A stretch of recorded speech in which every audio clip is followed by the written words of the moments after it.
Welcome. Good morning. Good morning. Okay, I like it. You guys, you're awake. You had the first session. You ready to go? Okay.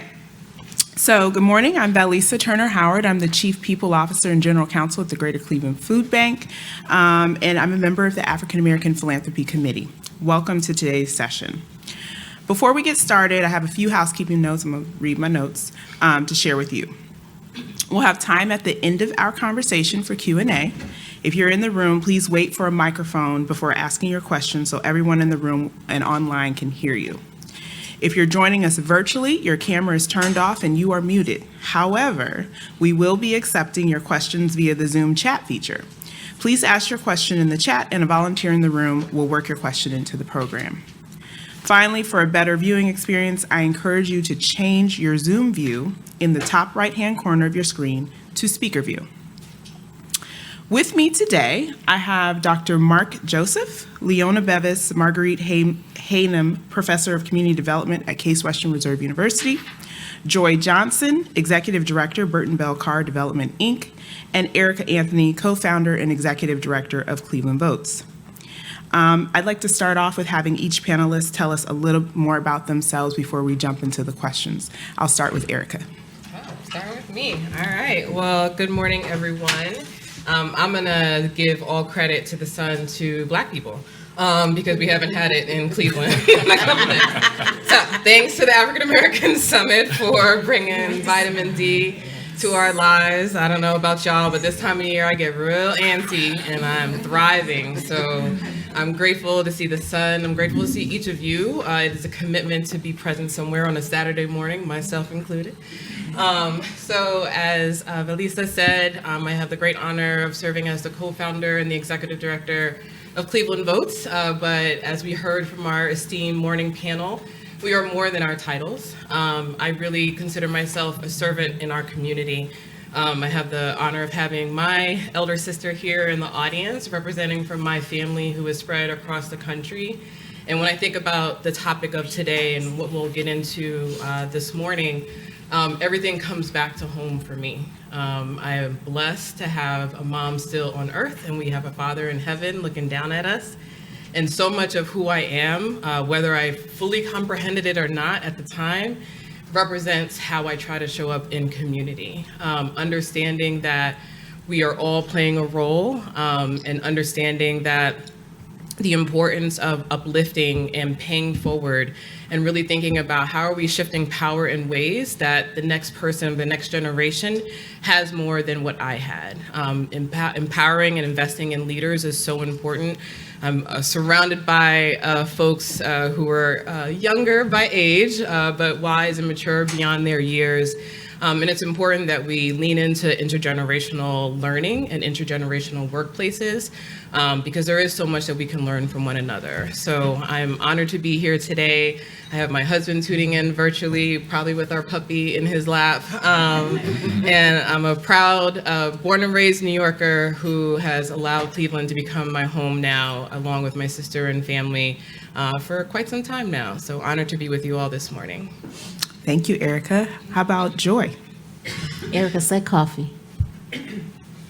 We just had this conversation in the office this week, okay? And I was like, I don't really hear my Long Island accent. They're like, you don't? I'm like, I don't hear it. Coffee. There it is. I'm sorry, I couldn't resist. I am mean. I'm sorry. It's too early. Don't have me here early. I'm gonna cut up. I'm Joy Johnson, and I have the honor of serving as Executive Director of Burten Carr Development. That is a mouthful. So first, I'll tell you that we are named for 3 Black leaders that served the community years ago: Lonnie Burten, James Bell, and Charles B. Carr. So sometimes when folks hear those names, they think we're a law firm or CPA. But instead of being named for the neighborhoods we serve, we're named for people who served our neighborhoods. And so I feel honored to always share that story. I have worked at Burten Carr since I graduated from college, so almost 22 years. It'll be 22 years in a few months. Every time I say that, I'm like, really? But again, it has been an honor and a privilege to serve the neighborhood that has served me, because I grew up, went to high school in Central, went to church in Central, lots of family in Central, and lived Central Fairfax, so very close by. So I won't go into too much, but happy to be here today. Thank you. Dr. Joseph. Thank you. Good morning, everyone. Great to be with you. I don't know about y'all. After that first panel, I'm ready to get out there and get after it. Right. So the fact that you all are here to discuss We're going to talk some more- about that today. Oh, yeah. Ready to get after it. So as you heard from Valissa, Mark Joseph, professor at Case Western Reserve at the Mandel School, the social work school and nonprofit school on campus. Nice to see many friendly faces out there. I'm also the founding director of the National Initiative on Mixed Income Communities, a research center, impact research center at the university. So my focus is on creating inclusive, equitable communities. I know we'll be talking about that today. And I also speak and coach on what I call everyday anti-racism. So I might sneak that into the conversation. If you see a little You extra won't have to smile, sneak it in. I won't have to sneak it in. Okay, it's coming. If you see a little extra smile on my face, a little kind of giddy up in my step, it's because I'm an empty nester. 2 years in. And also, a little secret I'll let you in on, the panelists know this already. I'm in the midst of a lifelong love affair with a panelist in one of the other breakout sessions. So my wife, Melanie, is on the education panel today. And in fact, our kids had to split. So I believe I have Malik to thank online. Malik, shout out. He got my panel. And then Layla and Ayande are going to check out Mom. So great to be with you all. Very nice. Thank you. So if you read the description of this session, you know that our village, where we live, work, and play with family, friends, colleagues, and community members, impacts our overall well-being. This session, It Takes a Village, Healing Through Community, addresses the social integration, discrimination, and stress factors impacting Black communities and how our village can serve as a catalyst to maximize individual and community success. Our panelists today, as you have heard, are uniquely qualified to discuss stress factors impacting our community, provide informed commentary, and suggest pathways to maximizing community success. So let's start with our first question, which I think is kind of a softball question, then we'll get deeper. But does where we live, work, and play with family, friends, colleagues, and community members impact our overall well-being? If so, how? So we'll start with Joy. Okay. I see my neighbor in the room. He's once my neighbor, always my neighbor, Bob Render. And so he can speak to, I can speak to having him and neighbors like him really improving the quality of life. So I lived for 11 years in Buckeye neighborhood. I was also born in the Buckeye neighborhood, but lived there 11 years, raised my daughter there. And so I think the beauty of Buckeye is that it is diverse in many ways, racially, economically, housing stock, all of those things. And I would always joke that I could leave out of my house and go north and be on Shaker Square and see people doing yoga in the park and get coffee and, sit on the bench. If I came out of my house and went south, I could walk to Popeye's Chicken and they'd be like, hey, baby girl, let me get your phone number. So for me, it was the perfect blend of like bougie and hood. But I was glad that my daughter also got to experience that. But sometimes I do think about, I was intentional. I was able to go to college and get a job, the same job I've had. But I was intentional about becoming a homeowner and sending my child to Cleveland schools. And so now that she's a freshman in college, I think about how did those things impact her compared to her peers? I always felt like, this is just a Joy Johnson question. It's not even a Burten Bell Carr answer. But I always felt like, well, if Cleveland schools don't meet our needs, then I can always put her into private schools. But when we got to like that middle school age and we did all the tests for all of the private schools and she couldn't get into any of them. So that was a tough time to see your child continue to get rejected over and over and over. But I do think where she ended up for high school was the best for her. But it is sometimes I think about like she would tell me that on the school bus, they would count the number of sex workers as they saw on the street, like on the way to school. But she also has fond memories of Mr. Render and our block club and our block parties and our neighbors who are always looking out for us. if my uncle came by to fix the house, and my uncle was used to drive a brown truck, then he came in a blue truck, Miss Pat was calling my house like, hey, there's somebody in your yard with a blue truck. I know your uncle has a brown truck, but this is blue. I'm like, Uncle John, did you get a new truck? Yes. So like to have neighbors watching out, and she missed that when we moved away. Like, where's the block club? And where's the block party? And those sorts of things. So I just think about it from a very personal level. And I do think there's some things that she missed out on, but I think there's so many things that she gained that we couldn't have gotten if we lived anywhere else. Erika?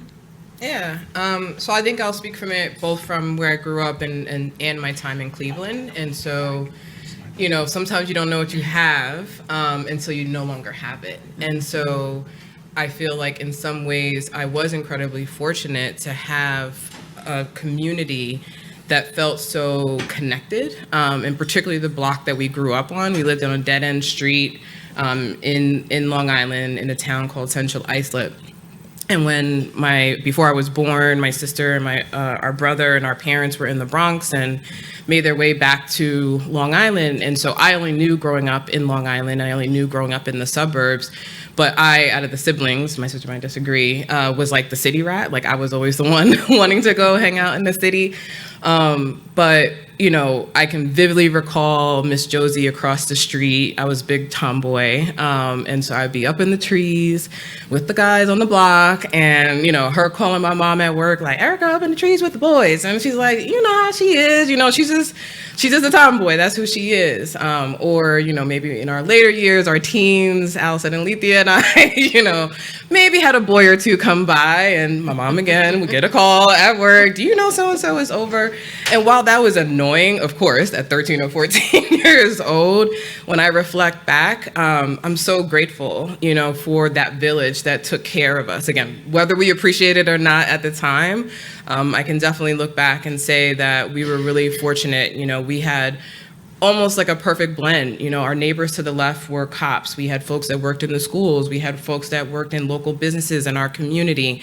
And again, in my young years of, you know, not having the full comprehension to even understand what was around me, there was no judgment. It was a respect among everyone. And that, you know, this is not utopia. It doesn't mean that there weren't beefs and this neighbor didn't like this neighbor at this period of time and so-and-so wasn't talking to so-and-so. It wasn't utopian in that way, but there was a level of respect that we carried for one another. And, you know, when me and my girlfriends would bike beyond the limit that we were supposed to go, there was someone at the end of that street being like, you know, your mommy and daddy don't want you down here. Go back to, you know, to the other direction. Moving here, you know, I moved here with my sister to Shaker, and so, you know, getting just to know the region, getting to know the area, it was pretty quick before I could, you know, sort of ascertain the starkness and divide in the community at large, right? Lived for a period in Lakewood. How did I end up in Lakewood? A coworker was like, that's where the young people are. And I was like, okay. And I like made my way to Lakewood for a couple of years. But when my husband and I were on the path of wanting to purchase a home, I really wanted to purchase that home in Cleveland, because at this point, you know, in my tenure of living here in the community, I knew that professionally I was already investing in the city, and I wanted to continue that investment by purchasing a home in Cleveland, which we did. And so I know we have other questions we want to get to. Just to kind of wrap this up, I think it's incredibly important to make available options for people, and we have to acknowledge that not everybody has an option or has a pathway, right? So going back to our morning panel and what Dr. Baston and Erika have said, you know, this is no one issue stands on its own, it's all intersectional. So when we think about home ownership or access to green space, right? You know, some of these things people don't know anything otherwise than having green space available to them, right? And so when we think about what are we doing to collectively create an environment that everyone feels like they're thriving, everyone feels like they're, you know, able to succeed in a way that represents their spirit and that represents their joy. Thank you. Dr. Joseph, I'm gonna give you a minute and a half on this. Wow, Then we go move to the next question, you're going to be the first person on the next question. Set the clock. All right, so I'll cut to the chase, and it really picks up on where Erika just left out about seeking our joy. And Dr. Baston just gave us a charge, which is take our lives back. And so when I reflected on this question about where we live, work, and play and how it affects our overall well-being, overall well-being. That's a big thought. And where I went with that was two things. Our overall well-being relies on, are we living out our purpose? And it relies on, are we living a life according to our values? And so then you can ask, well, do we know what our purpose is? And I really appreciate Dale Anglin's charge about the young people. Mm-hmm. And to what extent are they living a life where they just are following a certain path because they think that's the path? Mm-hmm. Or have they found their purpose? Have they named their purpose? And how many of us really have had an opportunity to say, this is my purpose. My overall well-being is I'm living it out. I'm living according to my values. So thinking about where we live, work, or play, to what extent does where you live, where you work, where you play, where you worship, does it help clarify your purpose? Is it helping you live into your purpose? Or maybe it's pushing in the other direction. Mm-hmm. Is where you live, where you work, where you play, is it according to shaping, reinforcing your values? Or is it, in fact, you have to check your values at the door when you go to your work, when you go to where you play? And so I think that sense of purpose and values could actually be a guiding light that all too often we have to leave behind. Yeah. So when Dr. Basson says, take your life back, I think it's a bit about remind yourself, regain that purpose and values. Thank you. And it's great that you're talking about Dr. Basson, Miss Anglin, what she said this morning, because they really set the scene for us today. They really sort of started us off on the right path. And this morning, Dr. Steed, Dr. Basson, and Miss Anglin talked about addressing social determinants of health to advance generational wealth. And some people say, well, those things don't go together, but they do. Dr. Steed proclaimed that in order to address and eradicate health disparity, we must eradicate wealth disparity. It's about healthcare and wealth care. Dr. Steed is right.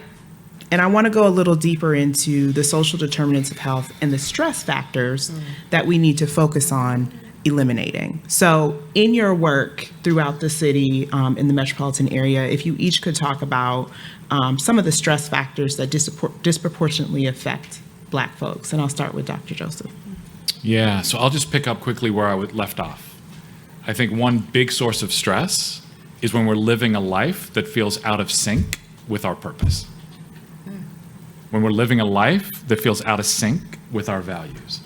And as I thought about this society, America, was not constructed for us to thrive. We're not living among systems in a society that is about our thriving. Mm-hmm. And even worse, it was set up for white people to thrive. Mm-hmm.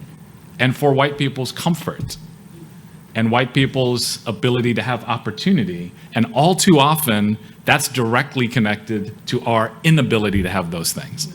So think about where we get to live.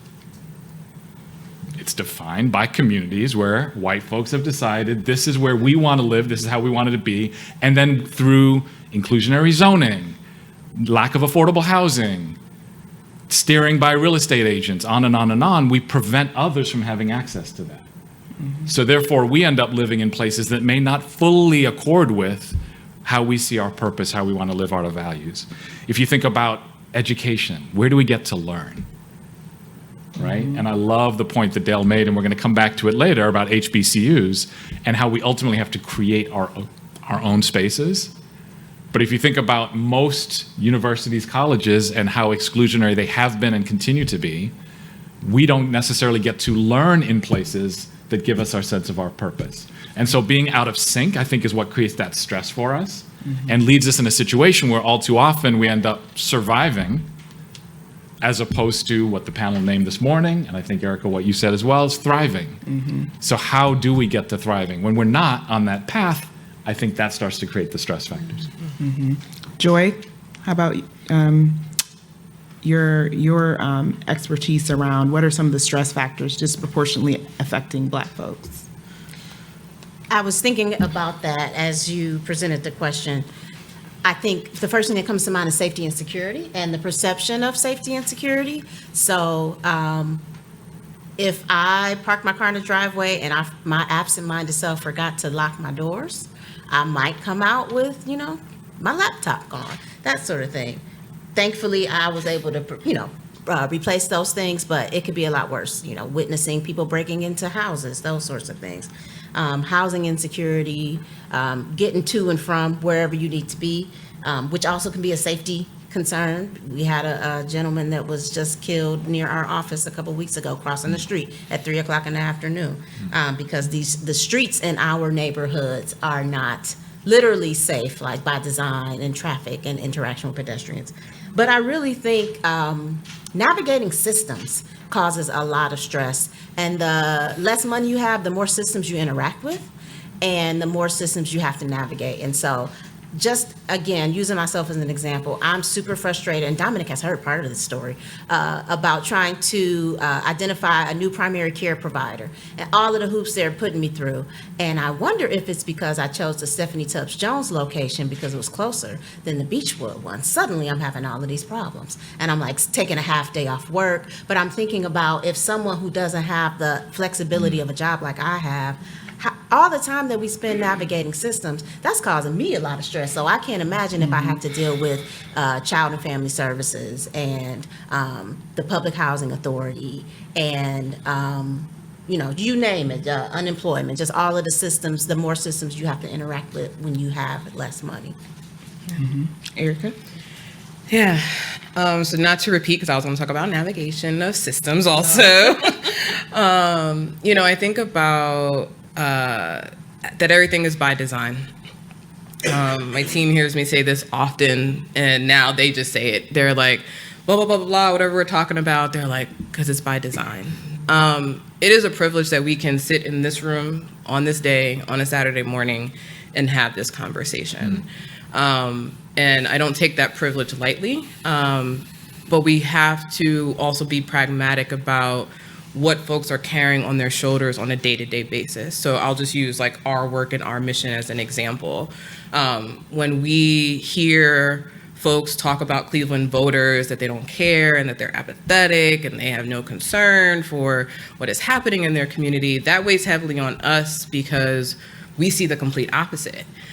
We see a lot of joy despite the challenges, despite what the stressors are in our life, of people working tirelessly to organize, to lobby, to go down to the State House, to go down to City Hall and fight for a shift in power.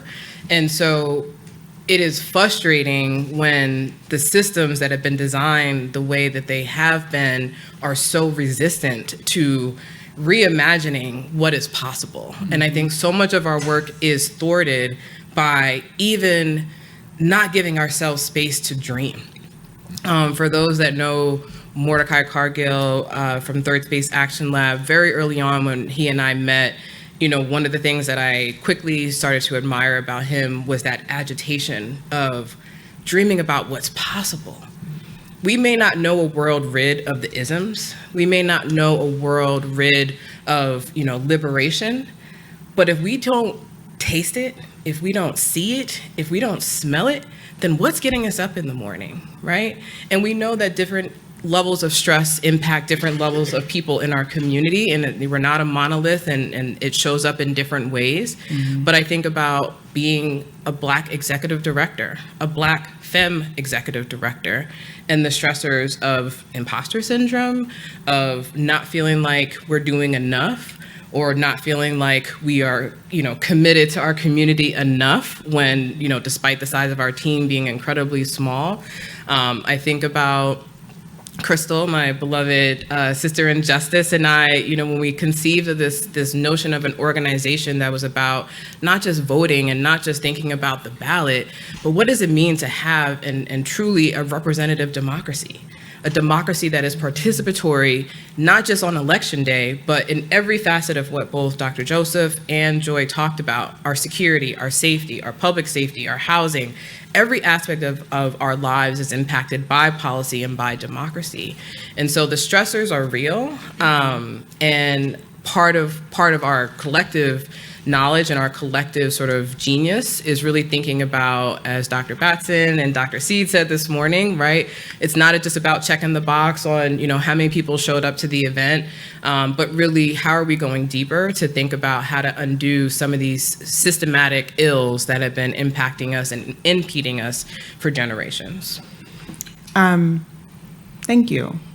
You all mentioned quite a few of the stressors. I just want to throw out a couple more.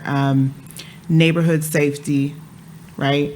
Housing stability, income level, education. Dr. C talked about that, education and poverty, transportation, inadequate health care. A big one for me working at the food bank is food security. And then racism. That's a stressor. There's data, there's research, that is a thing. I'd like the panel to sort of talk about how has systemic racism affected Black folks in America? What freedoms and benefits have we missed due to the direct and indirect consequences of, in particular, discrimination, which is a facet of racism, but what have we missed? What have we not gotten because of systemic racism? And I'll start with Dr. Joseph. Yeah, and I'm actually going to leave systemic racism for my sisters here to dig into. Okay. So we maybe all know the 4 forms of racism: systemic, institutional, interpersonal, and internalized. And I'd actually like to jump to internalized, because to me, that is the most pernicious, dangerous, devastating form of racism. And of course, it comes down from systemic all around us. Ultimately, then we get it wired into our own heads, our own minds. And I think for me, that's the most dangerous, because you could take away, we could solve the other forms. We could open those doors. But if racism has been victorious in getting inside our own minds, we then perpetuate it. And what that then leads to is implanted self-doubt within us. Erika, you just mentioned imposter syndrome, right? How many of us, if when we're honest, hit that at some point in our walk? Is, do I belong here? Am I really as good as? And a lot of that is the internalized racism talking. And part of the reason it's so devastating is we just don't then just do it to ourselves, we do it to others who look like us. So then when we're in positions of leadership, we play out that internalized racism. Even worse, we do it within our families. All too often, even with our kids. And sometimes it's out of our protectiveness of them. We actually are the ones holding them back because there's a concern, there's that self-doubt. So when you ask about what has been missed, I think what's been missed is the ability to truly believe we can be capable of anything we set our minds to. To truly believe that without any little voice saying, are we really? You talked about space to dream. I think what we've missed is the opportunity to truly aspire without bounds, without limitations. And so ultimately then we start holding ourselves back. So I think part of the solution to racism is at that level, but I'll hand off for the other levels as well. So Joy, why don't you tell us your insights on this question? I think we see it most in our work in community development, the impacts of racism in housing and federally racist housing practices, such as redlining. And I know those are terms that we hear a lot, but the federal government created a system where they gave neighborhoods grades from A to F.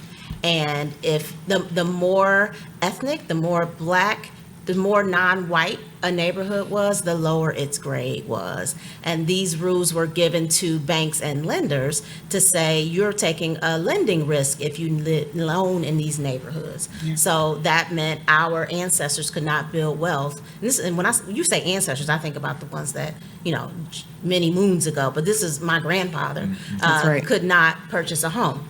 My grandfather also served in the military during World War II. The GI Bill is another federal government tool that veterans could use to purchase a home or go to school.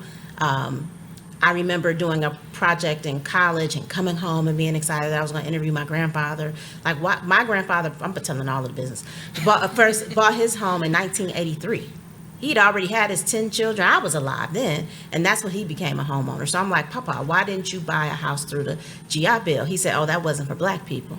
And that was the end of the interview, too, also. I don't know why I thought my grandfather was just going to tell me all these stories, because they didn't talk about that kind of stuff. He's just like, it wasn't for Black people. Yeah. But when you look at it on the macro level and we see how many people who were white, and we know that those who were white looked different. Like there were some folks, Italians, Jewish, that weren't considered white at one point, but eventually they were. They were able to build wealth and buy in neighborhoods that the property values went up tremendously. And so they were able to send their kids to college using that wealth.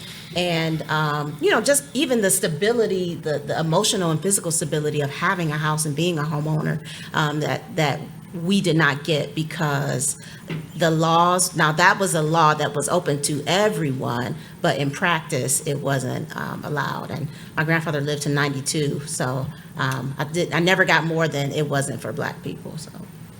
Thank you. Erika, I know you see this in your work. Tell us more. Yeah, I just want to quickly pick up because I think it's important to note that geography sometimes doesn't make a difference. And I did not know this story of Joy, but I share this story because our grandfather also came back to New York, came back to Long Island. How many folks have attended the racial equity training, either groundwater or FACE? So you may recall if you went to Phase 2, they talk about Levittown. So very similar story to Joy. Our grandparents on my dad's side, made their way back to Long Island and attempted to purchase a home in Levittown and with the GI Bill, right? And so we can see, I think it's actually a great example because here, obviously I didn't know Joy was going to share this story, is in Cleveland, Ohio. And I'm talking about Long Island in New York, right? But yet we share this unfortunate bond between our grandfathers, right? And again, when the stories were told to us, right, you don't fully comprehend everything as a child, but I can vividly remember sitting in the first time I attended the racial equity training and seeing the clip of the video that they show in that training and immediately tearing up and thinking, and it transported me back to my grandparents' house in Hempstead, Long Island, and all of a sudden I heard the stories. Again, I didn't know it at 5, 6, 7 years old, fully what they were saying. Mm-hmm.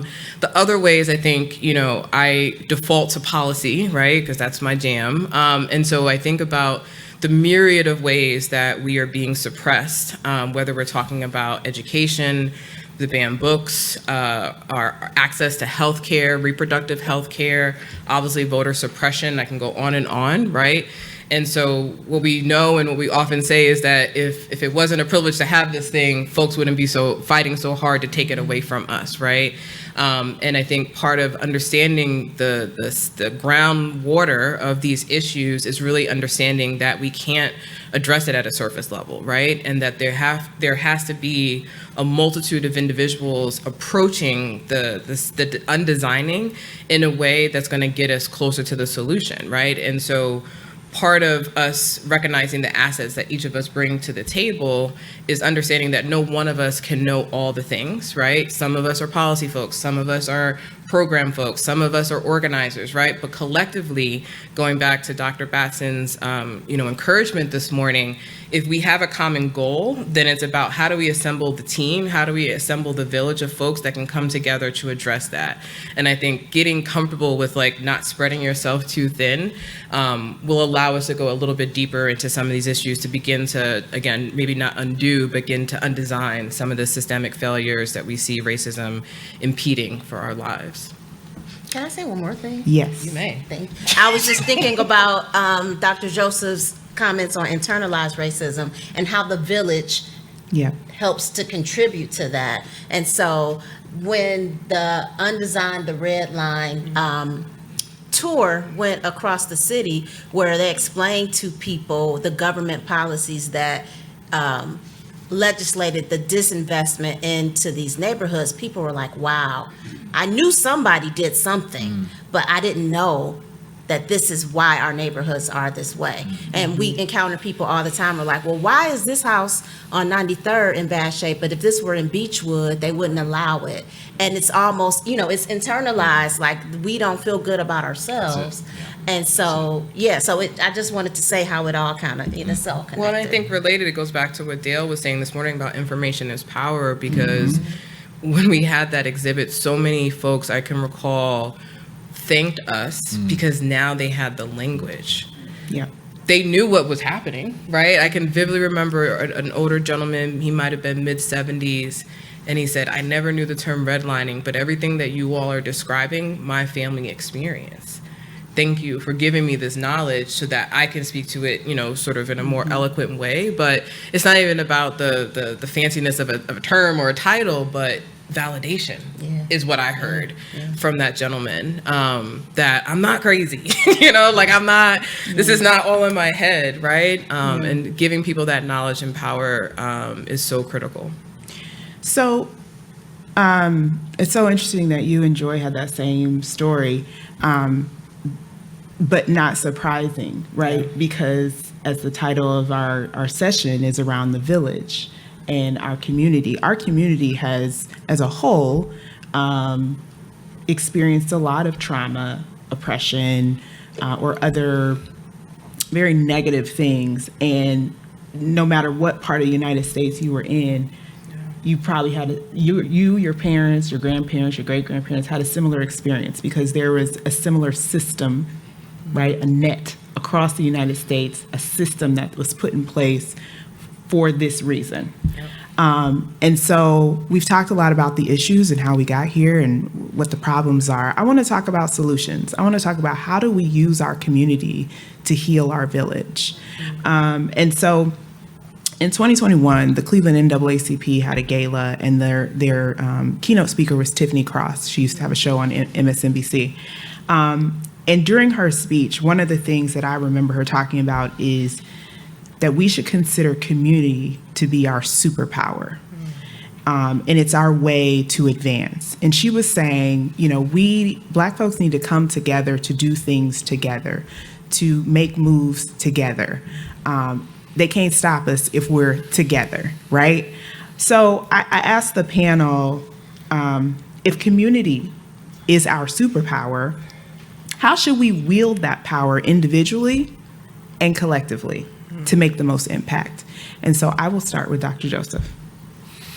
Yeah, so I got a mind twister for you all on this one, which is, for me, to use our superpower of community, we have to be more vulnerable. To use our power, we have to be more vulnerable. And why do I say that? I say that because we have to be vulnerable enough to ask for help. Asking for help in this society is seen as a weakness, when it's actually a strength. We have to admit when we don't know something. We were just talking about knowledge being power. But if you pretend you know everything, and if the society tells you, admitting you don't know something, asking a question, those of you who know me know that I would say the starting point for anything and the starting point for my everyday anti-racism framework is curiosity. Be curious. Don't start with a statement, start with a question. So how do we allow ourselves to not fall into the go for self mentality? We live in an individualistic society. That's why it's so beautiful. Our theme is all around the village, because we have to remind ourselves about the village. Because you live in America long enough, it's about go for self. It's go for yours. It's get yours, get your families, and you're good. That's what's in the water all around us. But in order to truly use that community superpower, you got to ask for help. So many of my mentees and my advisees and the folks I work with, unfortunately, they come to me too late. When it's truly they're in crisis, they've truly fallen behind. It's not at that first moment where they realize, wait, I'm not sure what I'm doing. That imposter syndrome is kicking in. But what we're not wired and trained to do is ask for help in that moment, because that seems like a weakness. So ask for help, admit you don't know, and truly remind yourself we can go further together. Which again, it's not what we're taught. It's not what we're going to see. It's not what the media is going to tell us. But we truly can go further together, and that following the mainstream, following conventions around us, are actually going to have you fail to use your superpower. Thank you. Erika. Yeah. I really appreciate Dr. Joseph's comment. I think the term failure has such negative connotations surrounding it. And it's really frustrating, because when we think about the issues that we're seeking to address or seeking to solve for, more often than not, there's not a handbook. And so requires and necessitates that we prototype and we experiment to get us closer to the solution, right? Which means that you may actually not do well. You may not actually meet the outcomes that maybe you sought out to do. But if you are introspective and take the time to really, understand what happened, then you can learn from that and continue to move on. And I think sometimes the systems at large don't applaud that. They don't encourage that. They don't want that to happen. You're supposed to have the answer. How? Democracy hasn't functioned for us for centuries. Why should Cleveland Volts all of a sudden have the answer, right? Like, I'm not a superhuman, what do you expect us to do? But we're consistently prototyping and experimenting to get us closer, right? I also think about, community as a superpower has to start, and I forget who said it on the morning panel, maybe it was Dale, these conversations have to start really while the baby's in the belly, because, I'm not a doctor, don't claim to know this from a scientific standpoint or medical standpoint, but know enough that, what you are ingesting, right, begins to permeate. And so when we think about, there are tactile initiatives that we can all probably rattle off, buy back the block, buy back the land, right? There are ways that we can shift generational wealth, but often we're starting those conversations, I think, far too late, right? So when I think about the places where these things can be fostered, we have folks like PEP represented here in the room, right? Our educational institutions, the vast amount of nonprofits, how can each of us think about how does generational wealth show up in the work that we're doing? For us, it's about shifting power, right? So it may not be the tangible dollars and cents, but it's about how are we fostering and creating opportunities for more participation? How are we making sure that folks have the tools that they need so they can make their way down to City Hall or make their way down to the State House and provide public comment, or they can rally around a particular issue. Plug for redistricting, sign the ballot, that's it. If you need me, talk to me. But how can they rally around an issue that is impassioned for them, right? So that they can understand that they do hold power, even in moments where you may feel powerless. No one of us is rid of power. Thank you. Joy? So how do we wield our superpower of community? I think we have to stay in community, which takes work. I'm preaching to myself too, as they say, to just be intentional about staying connected, reaching out. It's so easy to just go home and turn on a Fire Stick and zone out and watch all the shows. It's harder to pick up the phone and call and check on folks. And so people are probably listening right now like, Joy, you don't do that. So we need to stay in community and then shout out your community. So many other people are proud of their communities, and we're a part of some communities that we're really proud of, and we shout them out all the time. But then sometimes we don't have that same sort of pride about our community. So I think about the physical communities. There's a lot of like neighborhood reunions that we see in our neighborhoods, like the Down the Way reunion or the Longwood reunion, or people who lived in the same public housing estate, grew up, moved away, but they stay connected. East Tech alumni, like don't say anything bad about East Tech alumni, you'll get your head cut off. My parents are East Tech alumni. They're very proud. And it's so few and far between. So I think in some spaces like the Adler Civic Mission, we shout each other out, we support all the time. If you were in Leadership Cleveland, everybody's like, we're in the best class. I think we need more of that in the African American community too, to just be proud of whatever community you represent and encourage each other. Thank you. So we have a few more minutes of our panel, and then we'll do some Q&A. I'd love for each of you to share examples of how our village, our community, has served as a catalyst to maximize individual and collective success. If you have any examples of communities or of organizations that are doing this right. You got one, Dr. Joseph? I do. Okay. And I've been telling you about my family, so I'm going to use this chance to shout out my mom, Jennifer Joseph, who lives in Florida. She's been in Florida about 4 to 5 years. So we talk about moving backwards. And that is the frontier, as you all know, in our country of moving us backwards. You talked about banned books earlier. banning what we can teach, what we can learn. So I'm very proud of my mother and her colleagues down in Sarasota, Florida. They have started a modern-day freedom school. So many of you are familiar with the historic freedom school approach, where when we could not be educated, we created our own schools. This is going back now, 50s, 60s. But the freedom school, as many of you know, has still been happening. So across the country, there still are cities that hold freedom schools. So they've started one in Sarasota on Saturdays. And so kids are coming to be taught Black history. Oh, wow. So that it will still happen. They will still be exposed to that. And little rough at first, started it out, but they're now in year 2 and really hitting their stride. And so for me, the bigger notion, there were a couple quotes came out of this morning panel. Dale said, "No one is going to rescue us."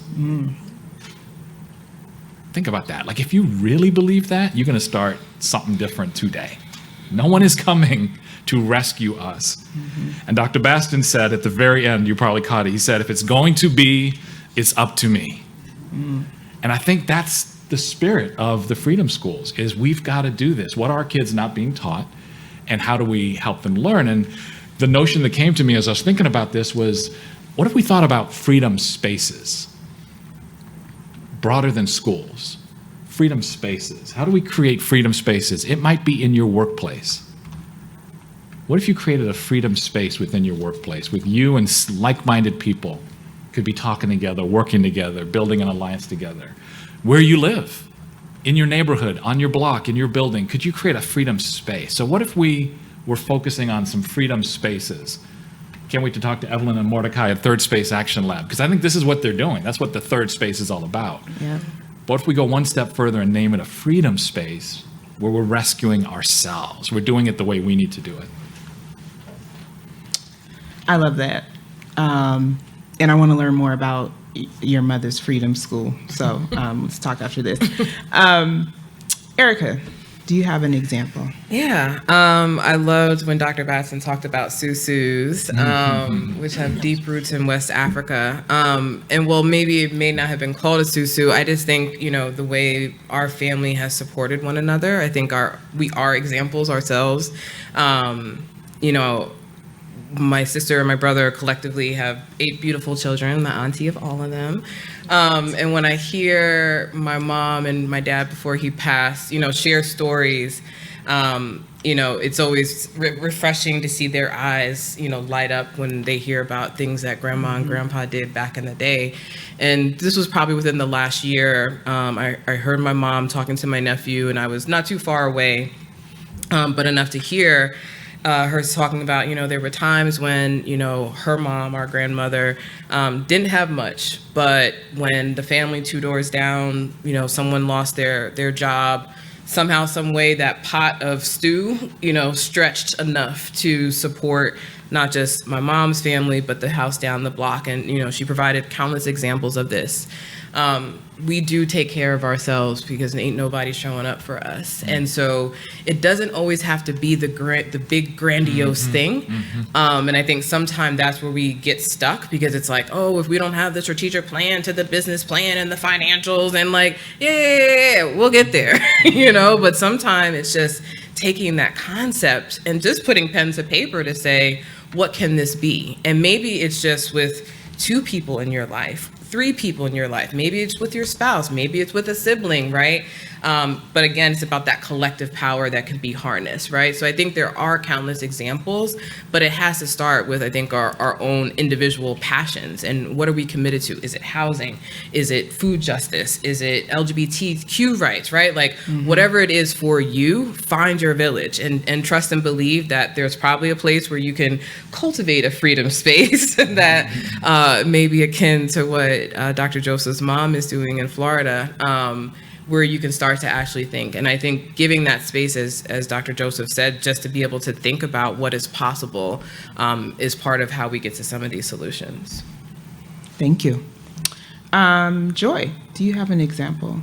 Sure. So in community development, our theory of change is if you focus on the place, if you focus on the village comprehensively, you can improve the lives of those in that village. So as a community development corporation, our primary focus is the built environment. We're building houses, we're building retail, or we're rehabbing existing structures. And then we're convening and facilitating other subject matter experts based on what the communities tells us that they need so that we can bring those needs to them. And so we have been privileged to join a national model. It's got a fancy name, but it really is the work that we've been doing already in Cleveland for many years. But this national model is called Purpose-Built Communities. And so an example where I learned in New Orleans, this started in Atlanta around one particular public housing facility that they redeveloped, and then they were asked to go into New Orleans after Hurricane Katrina because of Hurricane Katrina. And so that's been about 15 years or so that organization has been around formally. And so in the neighborhood where they have applied this place-based approach, they've seen the life expectancy increase by 15 years. So 15 years of work, they've seen life expectancy increase by 15 years. And that, I told Jacob, the ED of that nonprofit, I'm telling the story everywhere I go. They use life expectancy because it captures a lot of things, whether it's crime, whether it's, chronic diseases, education, all of those things impact life expectancy. And all of those things are what we focus on as a place-based, the built environment, and then convening and facilitating. So I really think that that's a testament to this approach, really improving the village. And then it takes some time, right? It's not grant makers or grant, in the room. It's not a 1 year, you give us the grant and we've solved the problems. But to really see that if you stick with that approach for years and years, you can see a market difference, improvement in lives. Thank you. I appreciate those examples of how community is coming together. Now is the time where we will have Q&A from the audience. Also, folks on Zoom, feel free to put questions in the chat. If you have a question, please come up to the microphone, and we will take you one at a time. Hello, my name is Make sure you Mike. speak into the mic. Oh, I'm sorry. Yep. Hi, I work for an immigration attorney, and from listening to what you folks said today, I was very impressed by the similarities between immigrant groups who come to this country and the African American community in terms of family ties and the need to work together.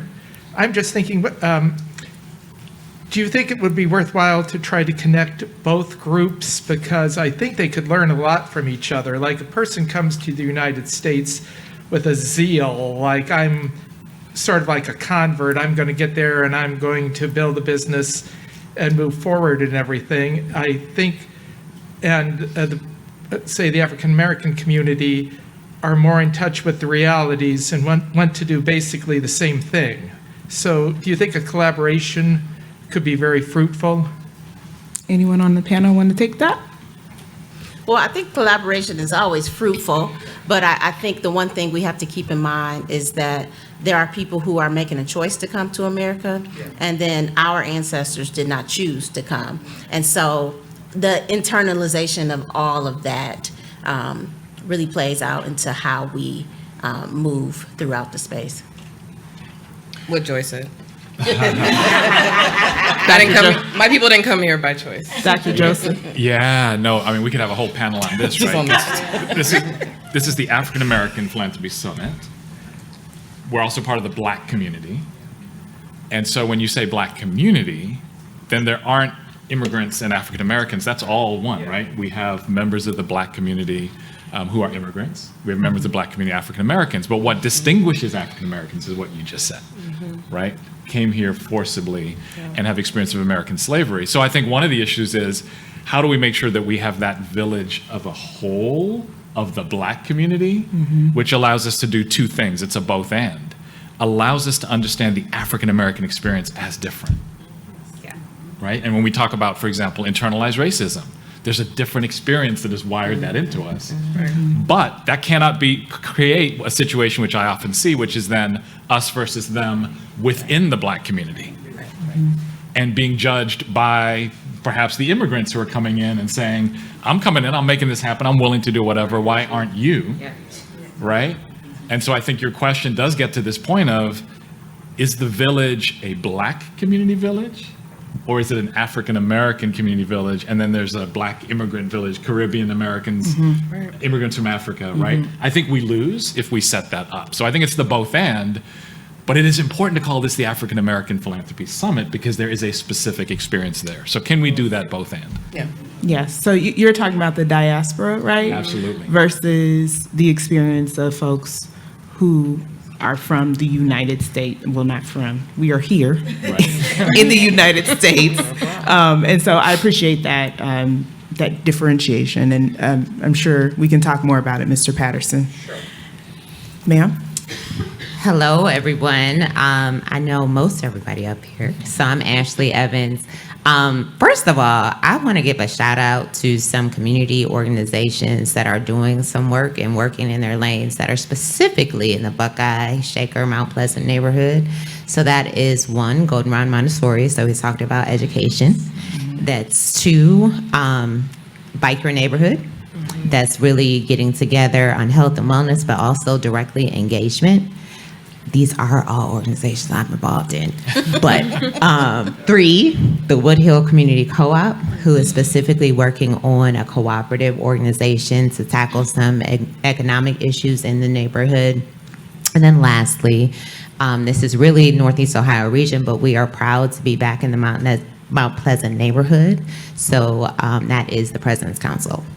So with that, the question really is, and somewhat along the lines, just talking a little bit more about, I think what Dr. Braxton and Dr. Steed were talking about in terms of really, we have our spokes out here, but connecting those and into that wheel, and how we do a lot more work around that, you know, building power within these organizations, within these even, and a lot of these are, that I just spoke of, are community-based organizations that were really built from the ground up, from the neighbors that are in that area. So even giving that more power and more steam together with institutions and philanthropy and government relations, things like that.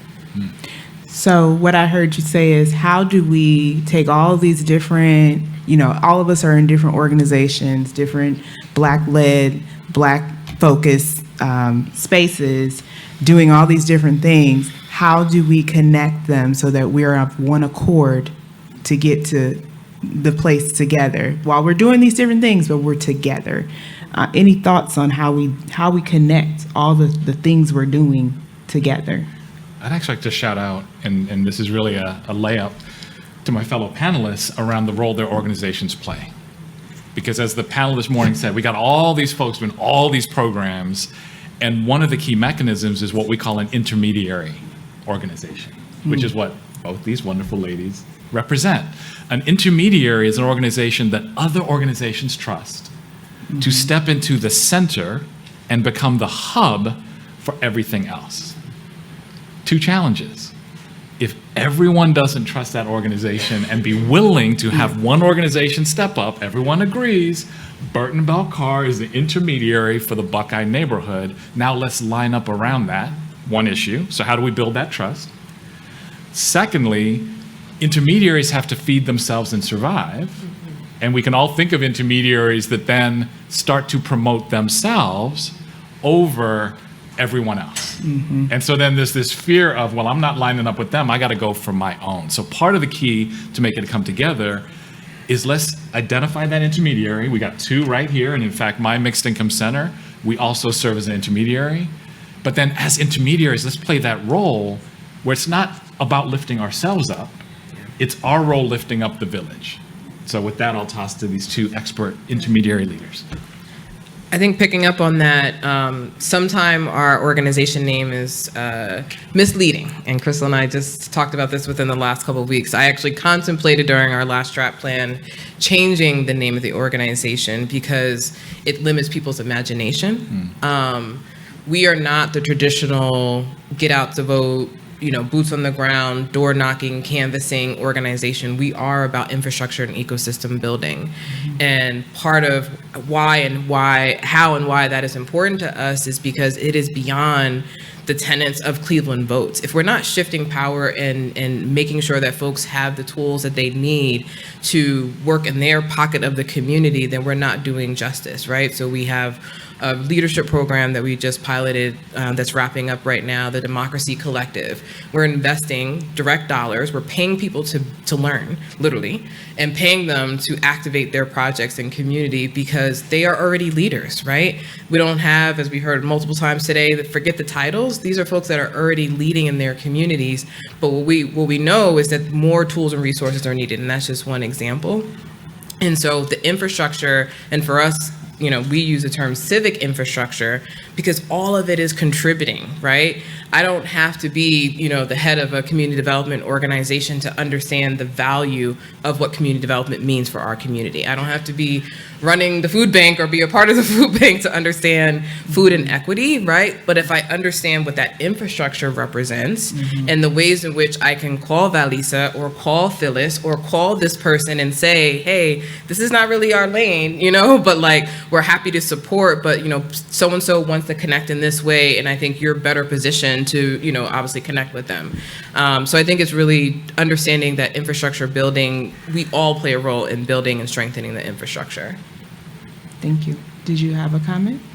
I just want to shout out Ashley for wielding her superpower of community by shouting out every community she was a part of. And so Thank you, hopefully Ashley. You all follow that.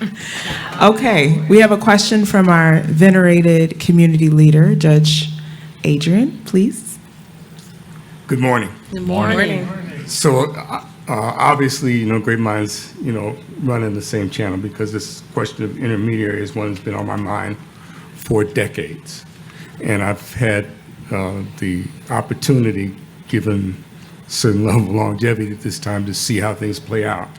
And then there were things that I was told about before that kind of informed my thought process with this. So I just want to take a couple of quick minutes to share some historical perspective with you. First of all, how many of you are familiar with the Future Outlook League?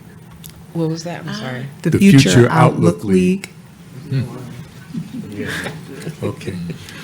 So the Future Outlook League was really the precursor of the modern civil rights movement. Started right here in Cleveland. It came to pass because of the fact when blacks moved from the South to Cleveland, they were ghettoized in the central area of town. The stores that served them there were all owned by white people. They didn't hire any blacks. So black people were giving them their money, but they couldn't work there. So John O'Holly and about 6 of his friends, one Sunday after church, met at his house and were discussing the issue and decided that they were tired of that. And they decided to do something. And so they came up with this Future Outlook League. And the Future Outlook League came up with a slogan. It's about 7 or 8 words. It was, don't buy where you can't work. Mm-hmm. Sure, everybody could focus on it. The slogan told people what the problem was, what the solution was, what their part of the solution was, and what the benefit was that they could get if they participated in the solution. Mm-hmm. Okay, it was brilliance. And then what they did was they targeted, first of all, just one store in the area, and they put together the first economic boycott. And basically, they and a bunch of young people in the community wouldn't let any black folks go in that store. And they picketed, and when people did go in the store, when they came out, younger black people would snatch their bags and crash them to the ground. Okay. So it was effective in that in a very short period of time, the owner of that store came to John O'Holly and said, "Can we talk?" And they hired somebody black. And they moved to the next store. After, they started with about 7 people in a living room. Inside of a year, they had a membership of 25,000. Okay. One of their greatest, successes had to do with the Ohio Bell Telephone Company, which didn't hire any black folks at that time either. And they tried to get the telephone company to, reconsider. They blew them off. So what they decided to do was, instead of to boycott, because back in that day, everybody had to go downtown to pay their bill. And so what they did was they started organizing people from the neighborhood to go down to pay their bill, but to pay it in pennies. I love it. It jacked everything up.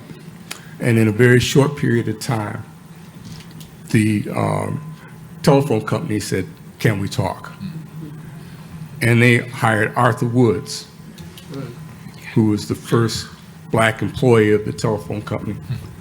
And she eventually rose to a high level. She was actually clerk of city council at the point in time.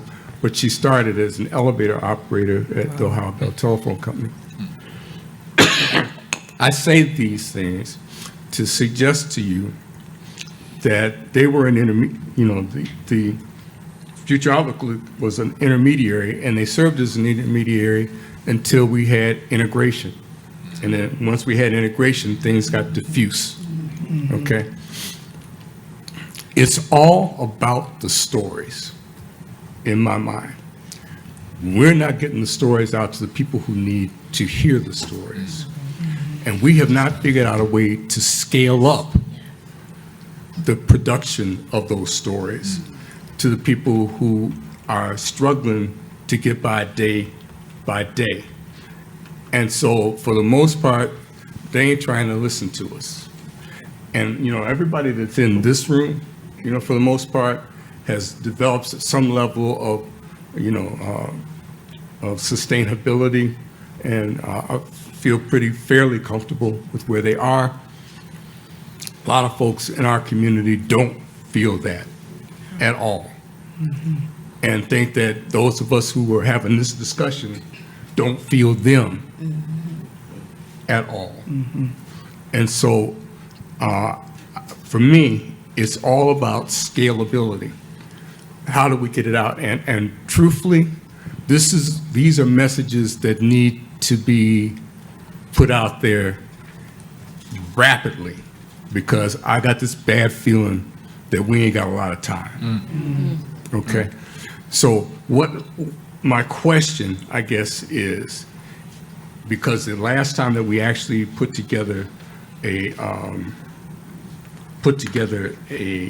intermediary kind of organization was the original 21st District Caucus, okay, where every Monday, regardless of what your status was or your station in life was, you could come to a certain location and you could talk about whatever it was that was on your mind that was eating at you, and there was something they could do. And then, depending on what the issue was, they would mobilize.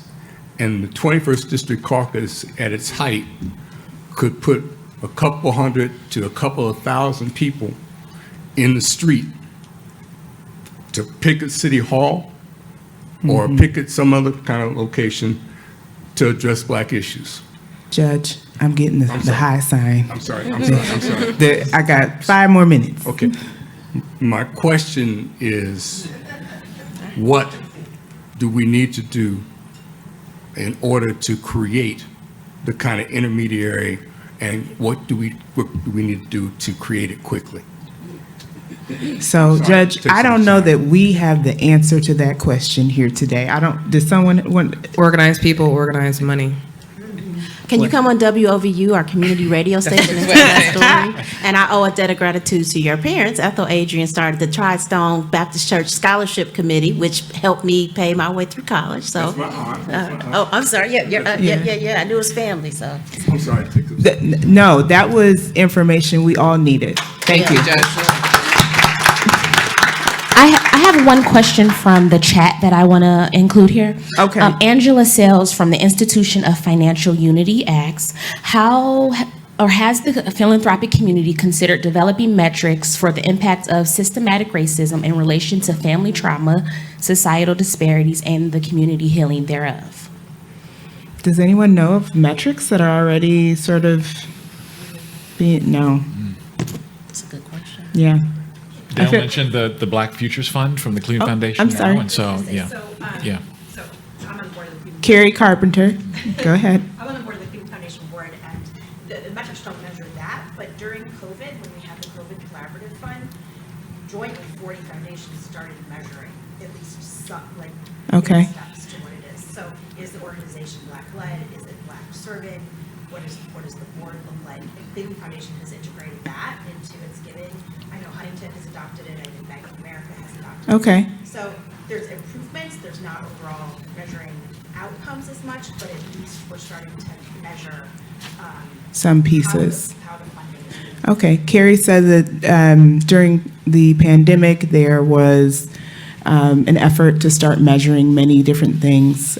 It's not enough, but it's a start. The COVID Recovery Fund, right? And that information is on the website of the Cleveland Foundation. Yeah. Okay, so I have 30 seconds. So we may have Mr. Render say his question, and then the last two, you can come up after we finish, and we can still chat with you, because we do have to go to the lunch next. So, Mr. Render? I'll make mine brief. Joy, we're still holding it down on 128th Street, called the, what you said, somebody said it was the... Sesame Street. The Black Sesame Street? Yes. Okay. Related to the judge, the main post office is named after John O'Holly. Okay, Carl Stokes gave the keynote address. Ms. Howard, we never had to worry about food insecurity. When I grew up, black folks just looked out for one another. Yeah. Nobody went hungry. Yeah. Our voting has gone down precipitously since Obama. How do we get black folks to go back to the polls? Because elections have consequences. Kathy Hughes said black folks spend $1.3 trillion every year. I think there's $1.3 trillion. And yet only 3% of it comes back in our own neighborhood. What do we do? So, that was a question, again, that we don't have the answer to today. But this has been an amazing conversation. I'm sure we've all nodded our heads. We've all said, during this conversation at least once. Talking through the issues and solutions is necessary, but I'm always the first one to say, but what are we going to do, right? I'm more interested in impact and outcomes. Dr. Baston hit it on the head this morning when he said we need to focus on impact-oriented strategies so that there are transformative outcomes. So as we end this session, our elevating moment to movement call to action is to develop impact-oriented strategies to collectively advance and maximize our community success. When we come together again for the next summit, right, what transformative outcomes will we be able to point to that were a direct consequence of our collective impact? Let's start working together. Let's find an intermediary organization. Let's connect the spokes of the wheel. Let's get to work. Thank you.